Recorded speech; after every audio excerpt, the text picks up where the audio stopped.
પુષ્ટિ સંહિતા ભાગ બીજો પાના નંબર 213 અને પુષ્ટિ સંહિતા ભાગ પહેલો પાના નંબર 207 બંનેનો એક જ જેવો પ્રસંગ છે, અનુસંધાન છે, એટલે આપણે સાથે સાથે લઈ લઈએ. અત્યારે આપણે ભાગ 2 માં 213 પાના નંબર પરથી લઈશું. વૈષ્ણવની જૂઠણની પાતળ ઉપાડવાનું એક યજ્ઞનું ફળ. આપણે 2 વર્ષ પહેલા આ વાત લીધેલી, આજે આપણે ઘણો સમય થઈ ગયો એટલે ફરી વાર લઈશું. આ પ્રસંગ છે અમદાવાદ રાજનગરનો. રવજીભાઈ અને ચંદનભાઈ મંડપ કરે છે, ત્યાં પ્રભુ શ્રી ગોપાલાલજી અંગીકૃત ભગવદીઓ બિરાજે છે અને એની અંદર ભગવદ વાર્તા ઠાકોરજી અહીંયા વચનામૃત કરી રહ્યા છે. પાછા બાબા કહે છે, કશોદાસ અનહદ આનંદ લેતા કોણ થાકે. પછી પ્રભુજીએ સર્વ વૈષ્ણવને પંગતે સમાધાન કરવાની આજ્ઞા કરી, એટલે કે હવે પંગત પડે છે. પ્રભુજીની આજ્ઞા થતાં સર્વ જૂથ મંડપ તળે પરદનિયા પહેરીને પંગતે બેસી ગયું. એટલે એ વખતે તો સર્વે વૈષ્ણવ પરદનિયા પહેરીને પંગતે બેસતા. ધોળ મંગળ ગાવા લાગ્યું. રાજનગરના સેવકજનો તથા સમાજનું જૂથ મળીને પંગતે પ્રસાદ ધરવા લાગ્યું. પ્રસાદ ધરાણા પછી કસિયાભાઈ રાજગરને જે બોલાવવાની આજ્ઞા પ્રભુજીએ કરી. કસિયાભાઈ રાજગરે પ્રભુજીને જે બોલાવીને કહ્યું, આવ્યા મોરારદાસ, લ્યો વૈષ્ણવ પ્રસાદ. હવે મોરારદાસ બાજુમાં છે. મોરારદાસ પ્રભુજીની અસીમ કૃપાનો ભાવ મનમાં સમજી રહ્યા છે. પ્રભુજી મોરારદાસ સામું દ્રષ્ટિ કરીને મુસ્કુરાઈ રહ્યા છે. આ સેવા સ્વામી સેવકનો પરસ્પરનો ભાવ છે, સખા છે. સ્વામી સેવક પણ છે, સખા પણ છે. એટલે ઠાકોરજી ખાલી દ્રષ્ટિ કરે છે મોરારદાસને કે આવ્યા મોરારદાસ, લ્યો પ્રસાદ. એ હવે મહાપ્રસાદ થાય. મોરારદાસનું નામ આવે ને એટલે પ્રસાદ મહાપ્રસાદ થાય, એવી આજ્ઞા શિહોરમાં કરેલી. પ્રભુજી મંડપ તળે બિરાજી પંગત ઉપર ખાસી નજર રાખી રહ્યા છે. મોરારદાસ, રાજા વિભાજી તથા બીજા રાજવીઓ સૌ પંગત ઉપર ધ્યાન રાખી રહ્યા છે. પીરસણિયાઓ અને ઠેલણિયાઓ પ્રસાદની ઓટ આવવા દેતા નથી. ઘણા જલના ગગરા ભરીને જલપાન પણ કરાવી રહ્યા છે.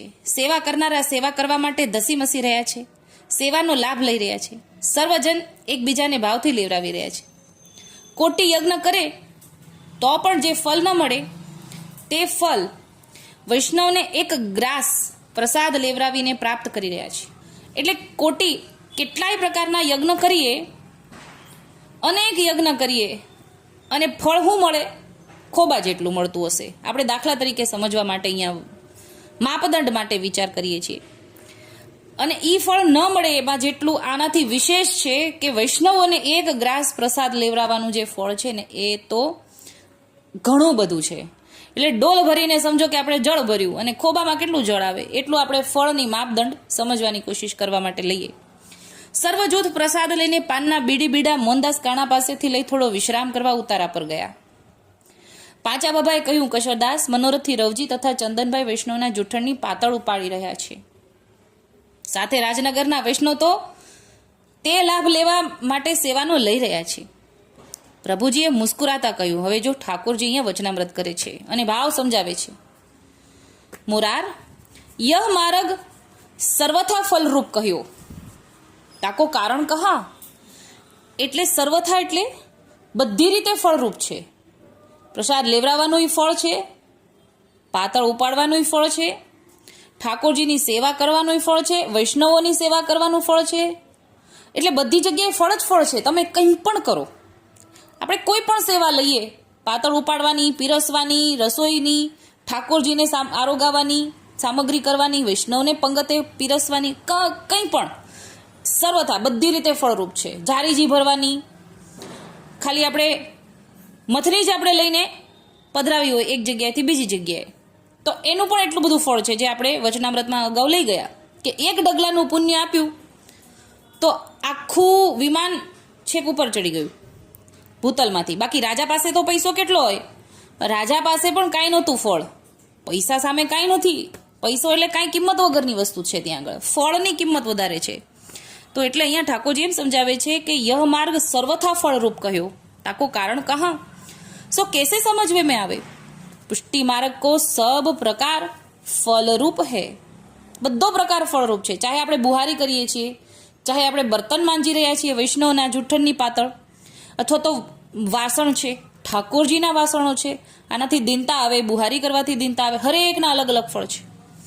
જો જીતની સેવા કાર્ય ભાવ શું કરે હે તેસો ફલ સબ પાવે. એટલે ભાવ વગર કરવાથી કાંઈ ન મળે, પાછું ભાવથી કરીએ તો જ ફળ મળે. રાય જીતની સેવા કો ફલ મેરુ સમાન ફલ પાવે. જો ભગવદી જનને ગાયો હે सो काहू ने जूठन की पातल उठाई तो ताकू फल तो बड़ो लाद्यो એટલે કે બહુ વધારે મળ્યું. क्यों? वैष्णव की जूठन की पातल को स्पर्श भयो. એટલે એક તો વૈષ્ણવ ઠાકોરજીના લાડીલા એમાંય એમની પાતળ એનો સ્પર્શ કરવા મળ્યો. જો આપણને આ સમજાય નહીં ને એટલે કિંમત ન હોય, પણ આની અંદર તો ઘણો બધો મર્મ ભર્યો છે, ઘણો બધો ભાવ ભર્યો છે. ભાવથી સમજીએ ને તો પછી આપણને એની કિંમત સમજાય. એક તો સ્પર્શ કરીએ તો સેવા કો ફળ તુરત જ પાયો, એટલે ખાલી અડવાથી વૈષ્ણવની પાતળ આપણે અડવા બી જઈએ ને ત્યાં જ ફળ મળી જાય. જાકે ભાગ્ય મેં હોય સો પાવે. જો ભગવાનને જૂઠન કી પાતલ ઉઠાઈ પાંડવો કે ઘર, એટલે હવે પૂર્વેની વાત કરે છે કૃષ્ણ અવતારની, કે પાંડવાના ઘરે ભગવાન શ્રી કૃષ્ણે પોતે જૂઠનની પાતળ ઉપાડી હતી. તો ધર્મરાજને પૂછી, મહારાજ એ સેવા કાર્ય આપને કયો, દૂજે કો બતાવ્યો નહીં. એટલે ધર્મરાજ એમ કહે છે યુધિષ્ઠિર કે આ સેવા તમે કરી, બીજા કોઈને ન સોંપી અને બીજા કોઈને કીધું પણ નહીં. દૂજે સે એ કાર્ય સર્વથા હોય, એટલે કે બીજાથી તો આ કાર્ય થઈ શકે એમ હતું, પર આપને અપને હાથ રાખ્યો, સો કારણ જાણવે મેં આવ્યો નહીં. એટલે કે આ તો તમે એકલાએ જ બધું કર્યું, સેવા કરી, વિષ્ણુની પાતળ ઉપાડી, તો એ સમજવામાં ન આવ્યું. તબ ભગવાન ને હસકર ધર્મરાજ શું કહી, જો કોઈ શ્રેષ્ઠ પદાર્થ હૈ સો તો અપને પાસ રખે, દૂસરે કો कैसे દે દે. એટલે આપણે તે લૌકિકમાં સમજીએ કે આપણી પાસે હોય, આપણા માટે વધારાનું હોય નહીં જ આપણે કોઈને દેતા હોઈએ, બાકી તો આ તો આપણા કામનું છે, આપણે કોઈને જલ્દી ન દઈ દઈએ. એમાં આપણને ઠાકોરજી અહીંયા ઉદાહરણ સમજાવે છે કે ભગવાને એમ કીધું કે શ્રેષ્ઠ પદાર્થ હોય ને એ બધા પોતાની પાસે રાખે, બીજાને કેવી રીતે દઈ દે. એ સેવા કો ફલ સબસે બડો હૈ. આ પાતળ ઉપાડવાનું ફળ બધાથી વધારે છે. એક એક પાતળ ઉઠાવે મેં એક એક યજ્ઞ કો ફલ યામે મિલે. એટલે એક પાતળ ઉપાડવાથી એક યજ્ઞનું ફળ મળે. તુમને તો એક હી યજ્ઞ કિયો, એટલે આ લોકોએ એક યજ્ઞ કર્યો તો એમાં પાતળ ઉપાડી કૃષ્ણ ભગવાને, એટલે કે તમે તો એક જ યજ્ઞ કર્યો, અરુ હમને તો કોટાન કોટી યજ્ઞ કીએ, કે આટલી બધી પાતળ ઉપાડી એટલે તારા કરતાં વધારે મને ફળ મળ્યું. સો ફલ એ જૂઠન કી પાતળ કો ઉઠાવે મેં હે, સો મેં જાનત હું દૂસરે કો એ ફલ કેસે દે શકું. હું જાણું છું આમાં કેટલું બધું છે, હું બીજાને હું કરવા કેવી રીતે આપી શકું. ધર્મરાજે વાત સાંભળી ઘણું ખુશ થયા અને કહ્યું, પ્રભુ આપ આરોગો, પીછે આપ કે ભક્ત આરોગે, બાદ હમ ઉનકી પાતળ ઉઠાવે, એસી કૃપા હમ પર કરો. એટલે હવે યુધિષ્ઠિર यहाँ એમ માગે છે કે હવે અમને એવી કૃપા કરો કે અમે એ પાતળ ઉપાડીએ. આપ આરોગો, આપના ભક્ત આરોગે, પછી અમને એની પાતળ ઉપાડવાનો કૃપા કરો. એટલે કે પાતળ ઉપાડવા માટે પણ કૃપા હોય તો થાય, તો જ ઉપજે મારા વાલા. આપણને ઉપજે ને અંદરથી કૃપા હોય તો જ ઉપજે, બાકી તો આપણે હાલવા માંડીએ, હાલો હાથ ખાસા કરવા જઈએ, ફટાફટ અહીં મૂકી દઈએ, એ આપણને ઉપજતું જ નથી, કેમ કે હજી આપણને સત્સંગ નથી, ફળની ખબર નથી. હવે અહીંયા ભગવાન જવાબ આપે છે, ધર્મરાજ પહેલે ઇનકો અધિકાર પ્રાપ્ત કરનો જોઈએ, પેલા આના માટે અધિકાર મળવો જોઈએ, પ્રાપ્ત કરવો જોઈએ, પાછે સેવા કાર્ય બને. મોરાર, હવે પાછા ગોપાલાલજી મોરારદાસને સમજાવી રહ્યા છે કે મોરાર આપને मार्ग में अपने मार्ग में ए वैष्णव की जुठन की पातल उठावे को कितनो फल है, ए बात मैं तोकू समझाई, मैं तने समझाव्યું કે કેટલું ફળ છે. મોરારદાસ શ્રીજીના ચરણમાં પડી જાય છે અને કહ્યું છે, રાજ આપ કહેવાવાળા અને આપ કરાવવાવાળા, જીવ ઉપર આપ કૃપા કરીને કરાવો તો થાય.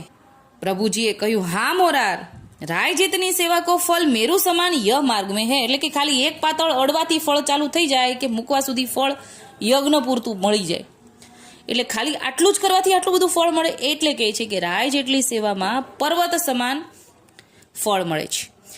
વહ યહ પ્રકાર હૈ, જો સેવા ભાવ શું કરે તો ફલ તો હસ્ત મેં હૈ, એટલે ફળ તો હાથમાં જ છે, ભાવથી જો સેવા કરી તો. પછી પ્રભુજી ભીતર પધાર્યા અને સુખ સૈયામાં પોઢ્યા, કાનદાસ વગેરે ચરણ સેવા કરી રહ્યા છે. આપણે અમદાવાદનું અનુસંધાન લીધું ભગવદ્ વાર્તાનું. હવે અહીંયા પાંચા બાબા પણ આપણને કરીને સમજાવી રહ્યા છે. અહીંયા તો ઠાકોરજી આજ્ઞા કરી છે અને રવજીભાઈ અને ચંદનભાઈ મનોરથ મંડપ કરતા ગરધણી પણ એવું કરી જ રહ્યા છે. પણ અહીંયા બીજું એક ઉદાહરણ છે, એટલે સાથે સાથે લઈ લઈએ. 207 પાના નંબર પર પુષ્ટિ સંહિતા ભાગ પહેલો. પાંચા બાબાના ઘરે જ્યારે પુષ્ટિ સંહિતાનું મંડાણ થાય છે ત્યારે વૈષ્ણવ ત્યાં પ્રસાદ લઈ રહ્યા છે. ઘરે તો પાંચા બાબાના ઘરે છે, એટલે પાંચા બાબા પાતળને ઉપાડવા માટે, કેમ કે મનોરથ કરતા ને મંડપ કરતા ગરધણી ઉપાડે, એટલે પાંચા બાબા ઉપાડી રહ્યા છે. એનું હવે સમજાવે છે કે વિનોદરાય, વૈષ્ણવને પોતાના હાથથી પ્રસાદ લેવડાવવાનો મહિમા પુષ્ટિ માર્ગમાં ઘણો છે. સુજાતી ભાવવાળા હોવા જોઈએ. વૈષ્ણવનું મુખ વૈશ્વાનરનું છે, તેમાં જેટલું લેવડાવાય તેટલો મારો વાલો અઘાઈ જાય. વૈષ્ણવને મહાપ્રસાદ લેવડાવ્યાનું મહાત્મ અને ભાવ તે આ માર્ગમાં ઘણા ઊંચા અને અદકા કીધા. હવે અહીંયા એક વૈષ્ણવને પ્રસાદ લેવડાવવાનું પણ એટલું બધું ફળ છે. એ આપણે પાંડવો વાળું એક ઉદાહરણ આપણને આપેલું, એ આપણે પહેલા લીધેલું કે આટલા બધા બ્રાહ્મણો જમ્યા, એમાં મારો એકેય ભક્ત નથી, એટલે કોઈ ફળ શંખ ન વાગ્યો.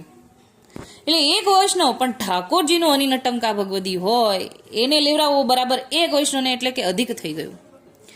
વિનોદરાય કહ્યું, બાબા તમારી પાસે માર્ગના ભાવના ઊંડા હારત ભર્યા છે.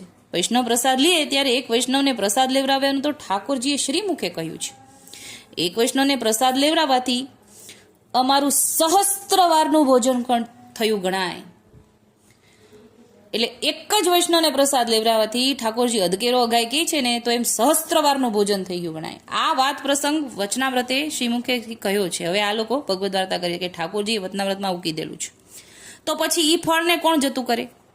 કોટાન કોટી યજ્ઞ તો આની તુલનામાં ક્યાંથી આવી શકે? જો આપણે ઉલામાં અનુસંધાન લીધું હતું એ જ. આ તો પૂર્ણ પુરુષોત્તમ સાક્ષાત યજ્ઞ ભોગતાઓના પણ સ્વામી છે. આ પ્રસંગનું વર્ણન કોઈની સાથે સરખાવાથી ન થાય. અને પછી સર્વને સખડી ધરવા લાગે. હવે સખડી ધરે છે, અને હવે વૈષ્ણવોને પાંચા બાબાએ કહ્યું, કોઈ જૂઠણની પાતળ અડકશો નહીં. હાથ ખાસા કરીને જલપાન કરી બીડી બીડા લ્યો, ધનબાઈ આપી રહી છે. સૌ પ્રથમ વૈષ્ણવના જૂઠણની પાતળ પાંચા બાબાએ ઉપાડી. આ જોઈને વિનોદરાય ચકિત થઈ ગયા અને કહ્યું, આ સેવા તો અમને કરવા દો. પાંચા બાબા હસતા હસતા બોલ્યા, વિનોદરાય, જેરામ વશરામ જુઓ, મારા આંગણાનો બધો વ્યવહાર મારે કરવો રહ્યો. તમે બધા પરોણાગત છો. આ સેવા ભગવાન જેવા ભગવાને પાંડવોના યજ્ઞમાં પાતળ ઉપાડીને કરી હતી, તો પછી હું કરવા કેમ ચૂકું? આ સેવાનું ફળ તો કોટી ભાગ્યે પણ ન મળે, તે વાત મારી જાણ્યામાં છે. હવે તો તમે પણ થોડી સેવા ડોસાની સાથે કરો. પછી તો જોતામાં બધું ખાસું થઈ ગયું. એટલે પાંચા બાબાએ કોઈને ઉપાડવા નથી દીધી. એટલે અહીંયા આપણે શું જાણ્યું કે જેના મનોરથ કરતા ગરદણી છે એ બધી જ પાતળ ઉપાડી લે છે. એટલે આપણને જ્યારે જો મોકો મળે તો ચાહે આપણે ભલે મનોરથ કરતા ગરદણી હોઈએ કે ન હોઈએ, આપણે બને ત્યાં સુધી કોશિશ કરવી કે પાતળ ઉપાડવા માંડવી. કેટલું બધું ફળ છે આપણે જાણીએ. એટલે જ્યારે અલૌકિક પ્રસંગે ભેગા થયા હોય ત્યારે કોશિશ કરવી પાતળ ઉપાડવાની. અત્યારે આટલું જ બોલી મારી નાની વાતની વિરામ આપું છું. બોલો શ્રી ગોપાલ લાલ કી જય.